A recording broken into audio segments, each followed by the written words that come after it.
Hello dear subscribers, today I will tell you how you can easily fix your error. So if your newsfeed on Instagram not loading, so how you can fix it.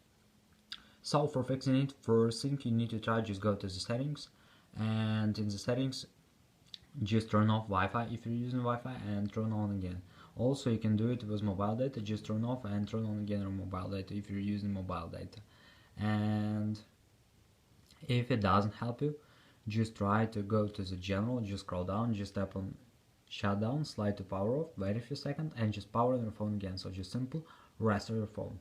And if it doesn't help you, just try to go to App Store, just go to search tab, in search tab just write Instagram, and if you see here not open but update, just tap on update and it will successfully download and install the latest updates for your Instagram. So this is a way how you can also fix it. So thanks for watching, have a nice day, subscribe to my channel, click like, and goodbye.